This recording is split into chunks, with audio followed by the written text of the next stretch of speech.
সেই নির্বাচন নিতে পারবেন তো সংস্কার ছাড়া? অন্তর্বর্তীকালীন সরকারের প্রায়োরিটি হচ্ছে এখনো সিন্ডিকেট বহাল, নিত্য পণ্যের মূল্য বৃদ্ধিতে দিশেহারা মানুষ।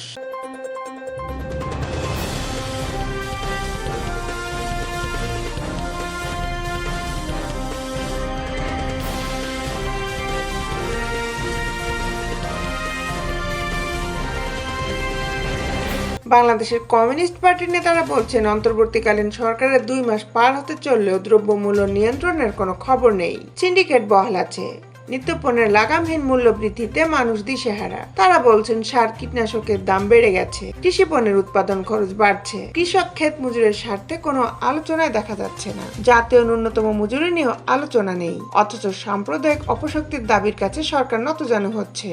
রাজধানীর জাতীয় প্রেস ক্লাবের সামনে আয়োজিত সমাবেশে সিপিবির নেতারা এসব কথাই বলেন। শ্রমিক হত্যার বিচার, নিত্য প্রয়োজনীয় দ্রব্যের দাম নিয়ন্ত্রণ, রেশন ব্যবস্থা চালু, আইন শৃঙ্খলা ফিরিয়ে এনে জনজীবনে শান্তি, সর্বত্র সম্প্রীতি রক্ষা, দুর্নীতি, লুটপাট, দখলদারত্ব বন্ধ, 5,000 টাকা খেলাপি ঋণ আদায়, শ্রমিকের জাতীয় ন্যূনতম মজুরি, কৃষক ও ক্ষেত মজুরের স্বার্থে নীতি প্রণয়ন সহ নানা দাবিতে এই সমাবেশের আয়োজন করা হয়। সমাবেশে বক্তারা বলেন, স্বৈরাচারের পতন ঘটলেও সর্বত্র দখলমুক্ত হয়নি। অনেক জায়গায় এক দখলদারের পরিবর্তে আরেক দখলদার জায়গা করে নিচ্ছে।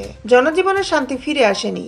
দেশের সর্বত্র ধর্মীয় ও জাতিগত সংখ্যালঘুদের সম্পূর্ণ নিরাপত্তা বিধান ও নির্বিঘ্নে ধর্মীয় আচার অনুষ্ঠানের নিশ্চয়তা দিতে সরকার ও প্রশাসনের প্রতি আহ্বান জানিয়ে তারা বলেন, এজন্য এলাকায় এলাকায় সম্প্রীতির পরিবেশ তৈরি করতে হবে। এ সময় কেউ যদি অপতৎপরতার করার দুঃসাহস দেখায়, তাদের চিহ্নিত ও কঠোর শাস্তির ব্যবস্থা করতে হবে। ঢাকা সহ বিভিন্ন নগরীতে জলজট, যানজট সৃষ্টিতে তীব্র ক্ষোভ প্রকাশ করে সিপিবির নেতারা বলেন, অতীতের শাসকেরা উন্নয়নের নামে জনগণকে সম্পৃক্ত না করে সংকট হলে একটা প্রজেক্ট নিয়ে নিজেদের পকেট ভারী করেছে। এই সরকার এসব সমস্যার পুরোপুরি সমাধান করতে পারবে সেটি আশা করা হয় না।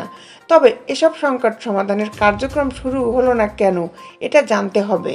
5,000 টাকা ফেরত আনা, খেলাপি ঋণ আদায় দৃশ্যমান অগ্রগতি দেখা যাচ্ছে না বলে উল্লেখ করে সিপিবি নেতারা বলেন, বিগত দিনে সরকার মুক্ত বাজারের নামে লুটপাটের ধারায় এই অর্থনীতি পরিচালনা করেছে।